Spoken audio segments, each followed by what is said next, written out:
Seçim 2024 programında merhaba değerli izleyenler. Yeni bir programla sizlerleyiz. Bugün Van'ın Vestan ilçesindeyiz. Vestan'da seçimin nabzını tutacağız.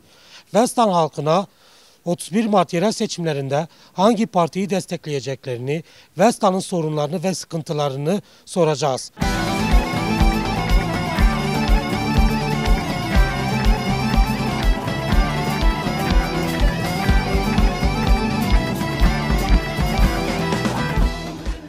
31 Mart yerel seçimlerinde hangi partiye oy vereceksiniz? DEM Parti, partiyame. Neden DEM Parti? Bizim partimiz, halkın partisi. Halkı davet ediyoruz DEM Parti'ye. Kürtlerin partisidir, Doğu'nun partisidir. Kürtüz, kendi partimizdir. Herkesi de davet ediyoruz kendi partimize. Zaten yani böyle bir güzel bir metropolde ayıptır biz Kürt'ün kapısına gidelim bir oy isteyelim. Kürt kendine oy ver söyleyelim. Kendi kendimize yani destek olalım. Peki Vestan'da çözülmeyi bekleyen sorunlar nelerdir? Ne tür sıkıntıları var Vestan'ın? Vestan'ın çok sıkıntısı var. Sıkıntı böyle cabası. Çok sıkıntılar var. Çok sıkıntılar da eksik. Hiç yardım yok, hiç destek yok, hiçbir şey yok. Belediye AKP'nin elinde. AKP yıllardır böyle hiçbir şey yapmamış bu güzelim yere, bu güzelim turistik yere. Hiçbir destek yok, hiçbir yapım yok. Kirden, çöpten gidiyor yani. Çamurdan gidiyor. Peki son olarak ekran başında bizleri izleyen değerli izleyicilerimize bir çağrınız, bir mesajınız var mı? Bütün Kürtlere serkeftin, partimize serkeftin. Herkes de gelsin partiye, DEM Parti'ye oy versin, DEM'i yalnız bırakmasın. Kürtler yalnız değil, her zaman yaşayacak, her zaman varız. Çok teşekkür ederim. 31 Mart yerel seçimlerinde hangi partiye oy vereceksiniz? DEM Parti'ye oy vereceğim. Neden DEM Parti? Çünkü ülkenin ekonomik yapısı ortada. Ülkeden ziyade yerel seçimler dediğiniz gibi. Yarınlarımızdaki çocuklarımıza, gençlerimize satılmadık 2 tane toprağımız kalsın, kültürümüz kalabilsin diye DEM Parti'ye oy vereceğim. Geleceğimizi, kültürümüzü yaşatmak için kendi partim olan DEM Parti'ye oy vereceğim. Erdoğan o yoksa hizmet de yok diyor. Siz bu konuda ne düşünüyorsunuz? O yoksa hizmet de yok diyor ama Erdoğan yaklaşık buradaki 4. 5. dönemi ülkedeki ve genellikle Kürt bölgelerindeki çoğu oyu Erdoğan alıyor. Bunu kendiniz de görüyorsunuz ama baktığınız zaman Kürt bölgeleri dün bile mesela 32 viraj diye adlandırdığımız Başkale yolunda heyelan meydana geldi. Yıllardır orada tamamlanmayan bir tünel var. Oy verdiğimiz halde zaten hizmet gelmiyor. Oy verdiğimiz halde ülkenin ekonomik yapısı bu halde. Ülkedeki işsizlik sorunu, ülkedeki altyapı sorunu, bütün sorunlar aldı başını gidiyor ve daha büyük bir hale ulaştı. Bu nedenle oy versek de vermesek de herhangi bir değişiklik olmuyor ama her Kürt gibi onurlu davranıp kendi partimize oy vermemiz gerekiyor. Peki Vestan'da DEM Parti yüzde kaçlık bir dilim alacaktır sizce? Vestan'da DEM Parti artık halk biraz daha farkındalığı oluşturmuş durumda ve genç nüfusun artmasıyla birlikte DEM Parti bu seçimde %57'lik bir oranla seçimi kazanacağını düşünüyorum. Peki DEM Parti seçimi kazandıktan sonra ilk olarak yapmasını istediğiniz şey nedir? DEM Parti'nin seçimi kazandıktan sonra ilk olarak yapmasını istediğim şey şu, biraz daha liyakate önem vermesi ilçedeki. İlçenin kendi durumunu görüyorsunuz. Karlar kış ayı bitti, Mart ayına girdik ama karlar halen temizlenmemiş. İlçe merkezinde dağ gibi karlar görünüyor. Kaldırımların, yolların halini kendiniz görüyorsunuz. Her taraf rezalet içerisinde. Yani biz 2024 yılında halen etraftan temizlik, kar temizliği ve bu şekilde beklentilerde bulunuyoruz. Yani çok komik bir durum ama halen bunu istiyoruz. Van merkezde çalışan gençlerimiz var. Ben kendim de gidiş geliş yapıyorum. Akşam belirli bir saatten sonra araç yok. Ulaşım sorununun çözülmesi, altyapı projelerinin çözülmesi. İsteğimiz şu an bunlar. Herkes kendi iradesine sahip çıksın. Herhangi bir tehdite, herhangi bir hizmet gelmez ya da şu gelmez, bu gelmez gibi şeylere kulak asmasın. Yıllardır oy kullanıyoruz ama dediğim gibi hizmet zaten gelmiyor. Bir Karadeniz tarafıyla Doğu tarafını kıyasladığınız zaman aradaki hizmet farkını kendiniz görürsünüz. Zigana Tüneli'nde 40 dakikalık tünellerden geçiyorsunuz Zigana Dağı'nda. Ama bizim burada bir 32 virajda dediğim gibi 5 dakikalık bir yola yıllardır tamamlanmayan bir tünel var. Herkes vicdanıyla sandığa gitsin.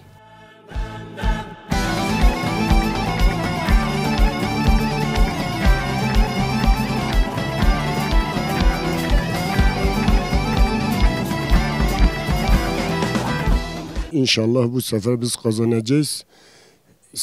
20 senedir AKP bu memleketi yönetiyor.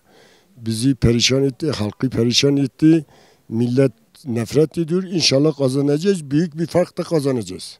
Perişanlık demişken neler yaptı? 20 yıllık AKP iktidarını değerlendirmek isteseniz ne söylersiniz? Siz daha iyi biliyorsunuz. Bir kilo domates şimdi olmuş 50 lira. Bir kilo biber olmuş 50 lira. Bir ekmek olmuş 7 lira. Halk alamıyor. Halk bir çay olmuş 10 lira. Daha ne söyleyeyim? Halk bunu görmesi lazım. Halk bunu görüyor. İnşallah bu sefer kazanacağız. Van'dan, Gavaş'tan bütün ilçeleri de kazanacağız. Peki 31 Mart yerel seçimlerden sonra zamların daha da artacağını, daha da yükseleceği söyleniyor. Bu konu hakkında ne düşünüyorsunuz? Kesindir. Aynen sizin dediğiniz gibidir. Bugün 1 litre mazot olmuş 46 lira. Seçimden sonra 50'yi de geçer, 60'ı da geçer. Onun için halk bunu biliyor, Kürtler de bunu biliyor. Kürtler şunu demek istiyorum, Kürtlere şunu sesleniyorum. Kürtler hepsi sandık başına geçsin, oylarına sahip çıksın. Ev ev, kapı kapı dolaşsınlar. Bütün insanlara gitsinler, oy istesinler. Bu sefer inşallah kazanacağız. Biz kazanmasa memleket perişan olmuş. Demokrasi yok, insan hakları yok, adalet yok, hiçbir şey yok. Derdini gidecek bir merci yok, anlatacak bir merci yok. Onun için kazanacağız, inşallah kazanacak, halk kazanacak, millet kazanacak. Ben öyle tahmin ediyorum. Peki DEM Parti temsili demokrasi yaşayan, doğrudan demokrasi uygulayan bir parti olarak kendi adaylarını halka sordu. Halk kendi adaylarını seçti. Halkın kendi seçtiği adaylarla seçime gidiyor. Buna sandığa etkisi ne olur? Sandıkta nasıl bir yüzdelik DEM Parti için çıkar? Bu sefer halka gitmiş %100 DEM Parti kazanacak, her yerde kazanacak. Çünkü halka sormuş, halk bunları istemiş, halk bunları getirmiş. Onun için bir sorun yoktur. İnşallah Allah'ın izniyle kazanacağız, bir sorunumuz yoktur. Bütün Kürtler kardeşlerime, herkese sesleniyorum, sandık başına gitsinler, oylarına sahip çıksınlar. Biz kazanacağız, kazanacağız, kazanacağız. Çok teşekkür ederim. Sağ olun. Teşekkür ederim, sağ olun, hoş geldiniz. 31 Mart yerel seçimlerine az bir süre kaldı.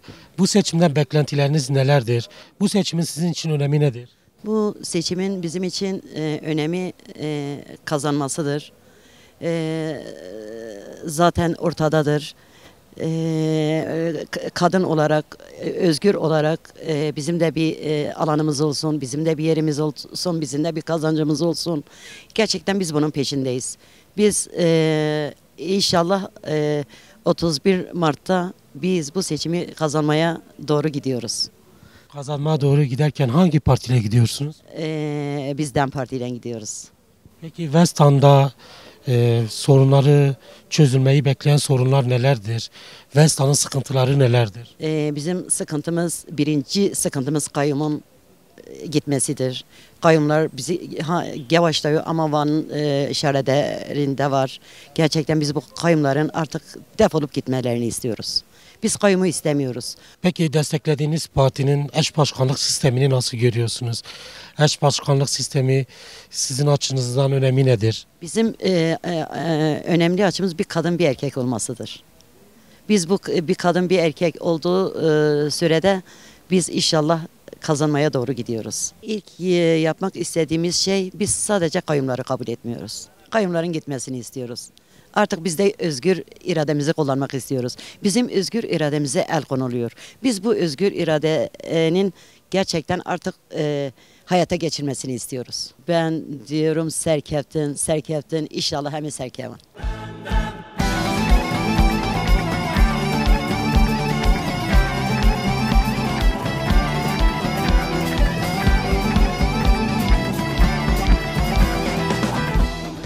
Tabii ki DEM Parti. Neden DEM Parti? Şimdi DEM Parti şudur. Kürt halkı üzerinde halkın artık karar verdiği bir partidir. Onun için DEM Parti. Peki DEM Parti sandıklar açıldığı zaman yüzde kaçlık bir dilimle kazanacaktır Westan'ı? Şimdi DEM Parti 2014'te 7 oyla seçimi kaybettik. 2009'da 37 oyla seçimi kaybettik. Yani DEM Parti bu sefer seçimi alacak. Yüzde kaçlık bir dilimden bahsedebiliriz? Şu anda %80'i diyebilirim. Peki Erdoğan o yoksa hizmet de yok diyor. Siz bu konuda ne düşünüyorsunuz? Şimdi şöyle bir şey var. Belediyeler kendi başına zaten çaresini bakabilirler. Yani artık belediyenin bir bütçesi vardır. Belediyeyi kazanan şahıslar bütçeyi değerlendirseler sıkıntı olmayacağına inancındayım. Peki biz de Westan'da sokak sokak mahalle mahalle gezerken diğer partinin çalışmalarına tanık olduk. İşte seçim araçlarında Kürtçe müzikler çalıyorlar. Billboardlarda, afişlerde Kürtçe selamlamalar yapıyorlar. Ama desteklediğiniz DEM Parti mecliste Kürtçe konuştuğu zaman X dili olarak geçiyor. Ya da sesleri kısılıyor, Kürtçe konuşmaları engelleniyor. Bu durum size ne kadar samimi geliyor? Şimdi o durum bize samimi gelmiyor. 2014'te aynı şeyi yaptık. Bir anlaşma olduğunu söylediler partiler arasında ama maalesef onların söylediği şekil konuştukları gibi olmuyor yani. İnsanlar artık inanmıyorlar AKP'ye. Seçimler her ne kadar Kürtçe müzik söylerseler de bu halk artık inanmıyor. Halk kararını vermiştir. DEM Parti'den yana mı vermiştir halk? Evet. DEM Parti'den yana vermiştir. Peki son olarak ekran başında bizleri izleyen değerli izleyicilerimize bir çağrınız, bir mesajınız var mı? Şu var yani insanlar artık bunun bilincindedir. AKP gerçekten insanları çok yolsuz bıraktı. İnsanlar perişandır. İnsanlar açtır. İnsanlar bu yüzden kararını vermiştir. Bunun bilincindeyiz. Bir yerel seçimlerine az bir süre kaldı. Bu seçimden beklentileriniz nelerdir? Bu seçimde beklentilerimiz yani çalışmaların iyi olması, bu halka iyi bir çalışma yapılmasını temenni ediyorum. Nasıl bir çalışmadan bahsedebiliriz? Yani Cevaş turizmi bölgesi, turizme yönelik bir faaliyet sürdürülebilir. Yani bir çalışma yapılabilir. Peki Westan'da çözülmeyi bekleyen sorunlar nelerdir? Sıkıntılar nelerdir Westan'da? Genel anlamıyla köy yolları çok kötü, çalışma yok. Mahalle arasında köyleri andıracak durumda olan yollarımız var. Yani Van Büyükşehir ile beraber eğer Westan'da kazanırsa buradaki halkın buradaki bu yollara ve göl etrafındaki temizliliğe dikkat çekilmesini temenni ederim. Bahsettiğiniz bu sıkıntıları çözüme kavuşturacak parti hangisidir? Siz 31 Mart'ta sandık başına gittiğinizde hangi partiden yana oy kullanacaksınız? Ben DEM Parti'den yana oyumu kullanmak istiyorum. Yalnız bu yönde yine bölgede çalışmayı sürdürebilecek parti bana göre DEM Parti olacaktır. Çünkü bu halka daha yakın olduğunu gördüğüm için ben bunu söylüyorum. Peki DEM Parti seçimi kazandıktan sonra 1 Nisan'da ilk yapmasını istediğiniz Westan'a şey nedir? Ne yapmasını istersiniz? İlk başta DEM Parti'nin Westan'a renk katmasını istiyorum. Kendilerini göstermelerini istiyorum. Bölge halkına, bölgedeki yaşayan halka cevap olma adına ne yapılması gerekir? Ortak bir duruma varmalarını istiyorum. Peki Westan'da 31 Mart seçim günü sandıklar açıldığında DEM Parti kaçlık oyla seçimi kazanabilir? Yani burada tabii çoklu parti sistemi var şu anda Westan'da. Yani CHP var, AKP var, DEM Parti var, Yeni Refah var. Yani burada %50 oranında olacağına inanıyorum. Ama bu halkın coşkusunu da ben şu anda halk arasında dolaşıyorum. Daha fazla olacağına ben inanıyorum, kanaat getiriyorum. Çok teşekkür ederiz. Sağ olun.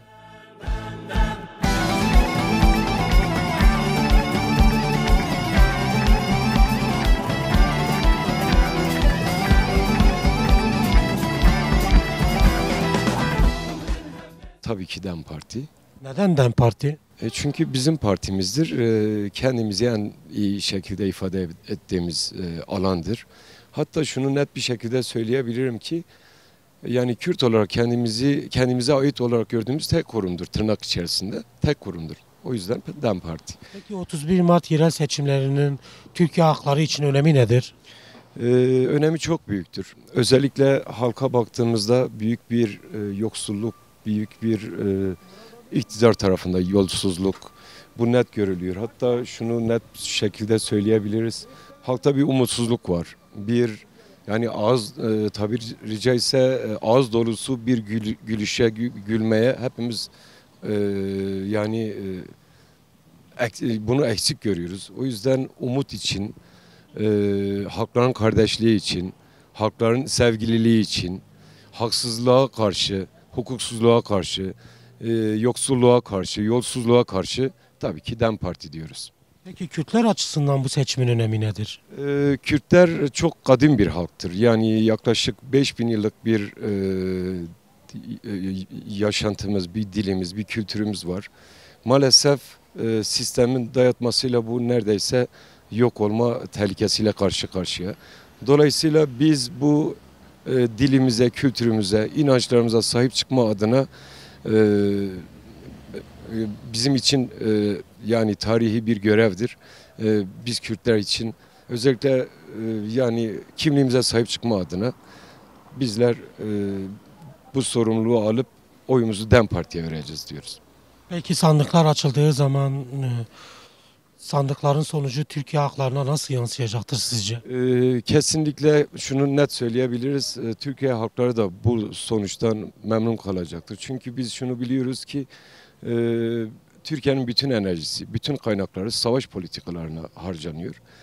Dolayısıyla olası bir barış, ki umudumuz o yöndedir, olası bir barış Türkiye halklarının önünü de açacaktır. Ekonomiyi de düzeltecektir. Çünkü Türkiye çok zengin bir ülke, genç bir nüfus.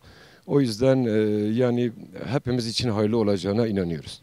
Peki DEM Parti Westan'da seçimi kazandırdığında ne değişecektir? Westan için nasıl bir değişiklik olacaktır? Westan için özellikle bizim belediyelerden talebimiz, yani biz keşke şu an bu röportajı Kürtçe yapabilseydik.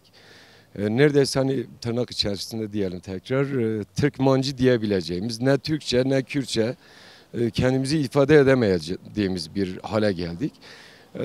Özellikle belediyelerden talebimiz dilimize hani kendi sınırları içerisinde, kendi yapacakları çerçevede eğitim kurumlarının özellikle ana dili üzerinde bunun halka bir şekilde hizmet adı altında sunulmasını biz istiyoruz. Yani özellikle Kürtçe okulların. Hani tabii ki belediye imkanlarını bu konuda çok kısıtlıdır ama en azından yapabildikleri kadar biz de dilimizi gerçekten konuşabilelim. Yani tam olarak kendimizi Kürtçe ifade edebilelim. Son olarak Kürtlerin sandığa gitmesi, DEM Parti'ye oy vermeleri noktasında nasıl bir çağrıda bulunabilirsiniz? Yani demin de bahsettiğim gibi bizim için kendimizi özellikle Kürt olarak ifade ettiğimiz tek kurumdur. Dolayısıyla biz halkımızdan, yani ben kendim halktan, Kürt halkından partisine, sandıklarına, seçimine sahip çıkmasını özellikle biz talep ediyoruz, rica ediyoruz. Gelelim kimliğimize oy verelim. Türkiye bu haksızlıktan, hukuksuzluktan bir an önce kurtulsun. Kayyum politikasından kurtulalım. Barışı, eşitliği, huzuru birlikte inşa edelim diyoruz. 31 Mart yerel seçimlerinde hangi partiye oy vereceksiniz? Tabii ki DEM Parti'ye vereceğiz. Yani, Neden DEM Parti? yıllardır yani kendimize veriyoruz. Yani DEM Parti olarak biz de zaten DEM Parti halktır. O yüzden yıllardır oyumuzu veriyoruz. Habire gasp ediliyor bir şekilde kayyumlar atanıyor. O yüzden pes etmeyecek şekilde her zaman yine oyumuzu DEM Parti'ye vereceğiz. Peki kayyumlar demişken kayyumların Van'da 8 yıllık icraatlarını nasıl görüyorsunuz? Nasıl değerlendiriyorsunuz? Yani hiçbir icraatlarını görmedik. Sadece taraftar davrandılar. Kendi insanlarına, kendi halkını bir şekilde menfaat uğruna bir şekilde zengin ettiler. Yani bir çıkar yoluna herkesi bir şekilde zengin ettiler ama başka bir hizmet deseniz görmedik. Yani hiçbir hizmetlerini de görmedik. Kayyumlarla ilgili ne söylenebilir bilmiyorum. Hani vali olarak atanıyor. Hangi önce il vali görevini mi yürütecek yoksa belediye hizmetini verecek? Net olarak onlar da bilmiyor. O yüzden yeterli gelmiyor hiçbir şekilde. Peki kayyumların atanmasının amacı nedir sizce? Yani sadece Kürtlere hiçbir hizmet yapmamak, başka bir şey değil. Yani Kürtlerin kendi oyumuzu gasp ediliyor, başka bir şey değil. Yani bizim oylarımız biz kendimize veriyoruz. 2 ay sonra kayyum atanıyor. O oyları kayyum kendi oylarmış gibi sayıyor. Gelip o koltuğu gasp edip üzerine oturuyor. Bu şekilde yani. Peki kayyumların Kürt diline saldırısı, Kürt hafızasına tahammülsüzlüğünü nasıl değerlendiriyorsunuz? Nasıl görüyorsunuz? Yani Kürtleri zaten kabullenmiyorlar. Yani şu an mağdur olup da işe alınanlar kayyum geldiğinde hepsini zaten işten çıkarıyor bir şekilde mağdur ediyor. Yani hiçbir Kürtlere hiçbir faydası olmadı. Yani görmüyoruz da olmayacak da. Peki 31 Mart yerel seçimlerinde sandıklarda kayyumları nasıl bir sonuç bekliyor? Yani her zaman aldıkları cevabı alacaklar. Yine her zaman 0. Yani Van'da bütün ilçeler yine HDP alacak. Van merkezde yine HDP alacak. Bu kesin ama ne kadar kayyum atansa da biz pes etmeyeceğiz. Her şekilde mücadelemizi vereceğiz. Son olarak ekran başında bizleri izleyen değerli izleyicilerimize bir çağrınız, bir mesajınız var mı? Yani herkesin elini vicdanına bırakmasını istiyoruz. Yani vicdanlı davranmalarını istiyoruz bu şekilde. Çok teşekkür ederim. Ederim, sağ olun.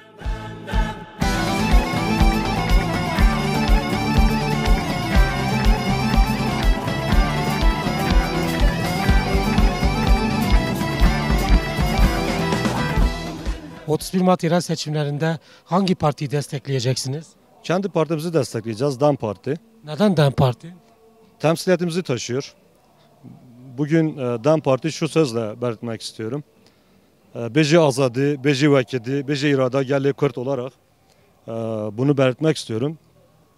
Biz bütün onurlu Kürt halkı olarak DEM Parti çatısı altında toplanıyoruz. İnşallah bu sefer Gavaş olsun, Van'ın 14 şeyle birlikte olsun, kazanacağız. Buradan bütün bizimle beraber olan, bizi destekleme içinde olan, bizim bu mücadeleyi anlatan herkese selam olsun. Bu mücadele gerçekten Kürt halkı için çok onurlu bir mücadeledir. DEM Parti yüzyıllardan beridir gelen bir zulüm, bir baskı altında.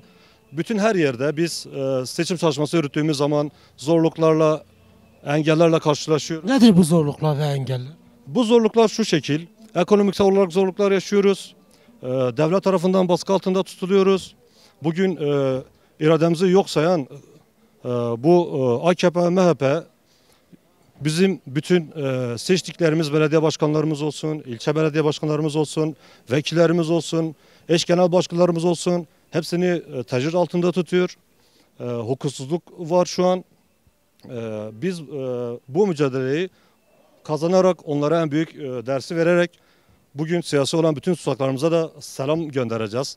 Burada kazanarak, bu mücadeleyi üstlenerek bütün yoldaşlarımıza, bütün bizi destekleyen bütün yoldaşlarımıza en iyi cevabı 31 Mart'ta sandıklarda vererek inşallah bütün her yerde kazanacağız bu mücadeleyi. Burada bizimle halaylar çekenler mecliste bizi yok sayıyorlar. Yani bu durum bu şekilde, yani bizler de onları yok sayıyoruz. Bugün Kürt ana dili gerçekten bütün dillere rağmen buraya bu mücadelelerle geldi. Biz mücadele ederek buralara geldik. Yani geçen yüzyıllardan beridir yasak olan bir dil. Halen biz yasak olan bu dili halen mecliste dile getirirken mikrofonlarımız kapatılıyor. Biz buna karşıyız. Biz meclisin en büyük 3. partisiyiz. Ama biz kendi ana dilimizle orada bir metin konuşamıyoruz. Konuştuğumuz zaman bu kısıtlanıyor, kapatılıyor. Neden? Yani bizim irademiz neden yok sayılıyor? Bu coğrafyada yaşayan milyonlarca Kürt var. Biz onları temsilci olarak göndermişiz. Bizim ana dilimizle bize hitap etmelerini istiyoruz. Biz bunu kabul etmiyoruz. Peki son olarak ekran başında bizleri izleyen değerli izleyicilerimize bir çağrınız, bir mesajınız var mı? Tabii var. Osman Baydemir'in bir sözüyle bunu belirtmek istiyorum. Bejitin dijmeni babu kala namine dostelavan. Bugün bu çatı altında olmak onurlu bir çatıdır. Bugün burada birlikte olalım, halkımızla olalım, bu mücadeleye el atalım ve en büyük kazanım inanın ki bu çatı altındadır. Beklentimiz iyi bir çalışma, iyi bir düzen, adalet, hukuk. Onu istiyoruz, başka bir şey değil yani. Bu konuda da ben yani bana sorarsanız ben 31 Mart seçimlerinde oyum DEM Parti. Değil Westan'da hiçbir yerde. Bu düzen olduğu müddetçe ne adalet ne bir hukuk, hiçbir şey yok yani. Hangi düzenden bahsediyoruz? Mesela düzen mesela nedir? İyi bir gelecek için kim olursa olsun geldiği zaman iyi bir çalışma, iyi bir düzen, herkes kendine hortum şeklinde alıp götürüyorlar yani. Ben bu düzeni yani bitmesini istiyoruz ve bundan sonra DEM Parti ben öyle biliyorum. DEM Parti Westan'da 31 Mart yerel seçimlerinde yüzde kaçlık bir dilimi alacaktır sizce? İnşallah %56'yı bulur. Öyle düşünüyoruz. Yani seçimi kazanacaktır yüzde. İnşallah evet. Büyük farklı yöndeyiz. Neyi getirmesini istiyoruz? Adaleti getirmesini istiyoruz. Düzeni getirmesini istiyoruz. Ayrım gayrım olmadan herkesin eşit olarak düzelmesini istiyoruz. Başka bir şey değil. Son olarak ekran başında bizleri izleyen değerli izleyicilerimize bir çağrınız, bir mesajınız var mı? Büyük bir çağrım, herkes elini vicdanına bıraksın, öyle oyunu kullansın. Bunu diyorum, başka bir şey söylemem. Westan'da 31 Mart seçimlerinin çalışmalarını şu an gözlemlediğim kadarıyla bir halk olarak sonuçta mevcut 3 partinin güçlü adayı var. Yeniden Refah, AKP ve DEM Parti'nin güçlü adayları var. Şunu görebiliyoruz ki mevcut çıkarsal ilişkiler üzerinden yürüyen iki tane siyasi parti kendi çekişmesini ve çatışmasını birbirlerine karşı kullanmaya başladı. Hangi partilerdir bunlar? Yeniden Refah ve AKP şu an birbirlerine girmiş durumdalar. Kendilerinden birbirlerinden yolsuzluklarını, yaptıkları eksiklikleri birbirlerine sürekli söylemeye çalışıyorlar. Bunu gündemleştirmeye çalışıyorlar. Bu arada da DEM Parti şansı görüyorum bu konuda. DEM Parti de bunların içerisinden sıyrılabilecek güçte bir parti. Çünkü yıllardan beridir DEM Parti burada küçük oylarla kaybediyor. 7 oyla, 10 oyla, 20 oyla. Ve bu dönem bu eşiğin aşılacağına inanıyorum. Westan'da DEM Parti'nin yüzde kaçlık bir dilimi vardır? Seçimden zaferle ayrılmasını beklediğiniz yüzdelik nedir? Yani şu an yurttaş olarak, vatandaş olarak izlenimlerim şu, büyük ihtimalle %54-55 bandında bir oy alacağını düşünüyorum DEM Parti'nin. Bu da artık gerçekten ilçemiz için de büyük bir başarı olacaktır. Çünkü hiçbir zaman ilçeye hiçbir hizmet gelmemiş. Halk yapılan hizmetlerin hiçbirisinden memnun değil. Tamamıyla bireysel çalışıyorlar. Aileleri zengin ediyorlar, birbirlerini zengin ediyorlar. Başka hiçbir hizmet getirmiyorlar. Halkta da bir karşılıkları yok. DEM Parti'nin bunu aşacağına inanıyorum. Peki Kürtlerin sandık başına gitmesi ve DEM Parti'ye oy vermeleri noktasında nasıl bir çağrıda bulunabilirsiniz? Şunu söyleyebilirim. Hepimizin artık bu saatten sonra kendimizi sahiplenmesi gerekiyor. Sadece bu DEM Parti değil, kendimizi, Kürtlüğümüzü, kimliğimizi savunmamız gerekiyor. Kimliğimizi sahiplenmemiz gerekiyor. Hepimiz ev, mahalle mahalle, köy köy girebileceğimiz her yere girmemiz gerekiyor. Artık kendimizi de kentimizi de yönetmemiz gerekiyor. Bu anlamda halkımıza da diyeceğim, hepimiz beraber sahiplenelim, hepimiz beraber başarıya ulaşalım, demamaya.